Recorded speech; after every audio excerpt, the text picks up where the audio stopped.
اسی حوالے سے انتہائی اسٹونشنگ حدیث ہے، یہ حدیث تحفہ لے جائیں آج، صحیح مسلم میں 7088 نمبر، کہ آپ صلی اللہ علیہ وسلم نے ارشاد فرمایا کہ قیامت والے دن اس شخص کو بلایا جائے گا جس نے دنیا کے اندر بڑی نعمتوں میں ٹھاٹھ باٹھ سے بڑی لگژریس لائف گزاری ہوگی۔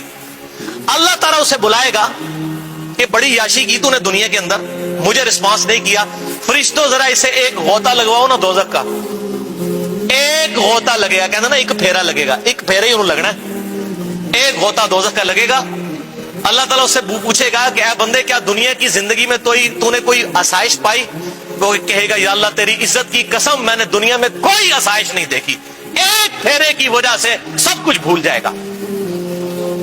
اب سائملٹینیس کنٹراسٹ اسی حدیث صحیح مسلم 7088 نمبر، پھر ایک مفلس اور فقیر شخص کو بلایا جائے گا جس نے دنیا میں حلال اور حرام کی تمیز کی ہوگی لیکن بڑی مشکل زندگی گزاری ہوگی، اللہ اور اس کے رسول کو راضی کیا ہوگا، دنیا میں ٹھاٹ واٹ کی زندگی نہیں ہوگی، ظاہر روکی سوکی کھائی ہوگی، حلال کے ساتھ تو پھر اس طرح کی زندگی میسر ہے۔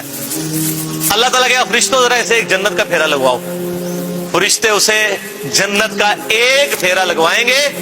جب وہ واپس آئے گا اللہ تعالیٰ پوچھے گا اور بھائی دنیا میں کوئی تکلیف دیکھی تو نے؟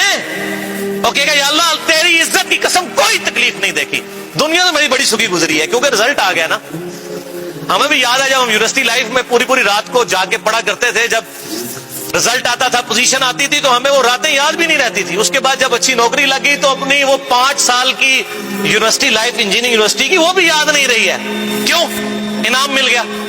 جب انعام مل جاتا ہے تو انسان اپنی تکلیف کو بھلا دیتا ہے، یہ انعام کی برکت ہے۔ تو اللہ تعالیٰ اس غریب سے پوچھے گا کوئی تکلیف دیکھی؟ کہے گا یا اللہ کوئی نہیں دیکھی۔ اللہ اکبر۔ ایک وظیفہ بھی لے لیں اسی حوالے سے، سنن ابی داؤد میں حدیث ہے انٹرنیشنل نمبر کے مطابق 5079 نمبر، کہ آپ صلی اللہ علیہ وسلم نے ارشاد فرمایا جس شخص نے فجر کی نماز پڑھنے کے بعد کسی سے گفتگو کیے بغیر 7 دفعہ پڑھ لیا اللہم اجرنی من النار، اے اللہ مجھے بچا لے آگ کے عذاب سے، کتنی دفعہ؟ 7 دفعہ۔ تو اس دن میں اگر وہ مر گیا تو اللہ تعالیٰ اسے دوزخ سے رہائی عطا فرما دے گا۔ اور جس نے مغرب کی نماز کے فوراً بعد 7 دفعہ پڑھ لیا اللہم اجرنی من النار، اگر اس رات میں مر گیا تو اللہ تعالیٰ اسے دوزخ سے رہائی عطا فرما دے گا۔ لیکن بھائی جی نماز بھی پہلے پڑھنی ہے، صرف اللہم اجرنی من النار نہیں پڑھنا، نماز پڑھنے کے بعد کسی سے گفتگو کیے بغیر اسی حالت میں بیٹھے ہوئے اللہم اجرنی من النار 7 دفعہ پڑھنا ہے۔ تو یہ وظیفہ لے جائیں۔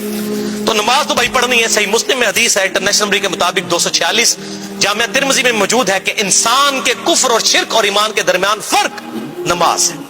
یہاں لوگ کہتے ہیں خیر ہے جی نماز نہ پڑھی تو، اور سنن ابی داؤد میں ایک حدیث ہے، مسند امام احمد میں بڑی ڈیٹیل کے ساتھ ہے، مشکات میں بھی اس کے 2 طرق ہیں انٹرنیشنل نمبر کے مطابق 1330 اور 1331، کہ آپ صلی اللہ علیہ وسلم نے فرمایا قیامت والے دن سب سے پہلے بندے سے نماز کے بارے میں سوال ہوگا، اگر اس کی نمازیں درست نکل آئیں تو اگلے سوال آسان در آسان ہوتے چلے جائیں گے، اور اگر نمازیں درست نہ نکلی تو اگلے سارے معاملات مشکل در مشکل ہوتے چلے جائیں گے، والعیاذ باللہ تعالی۔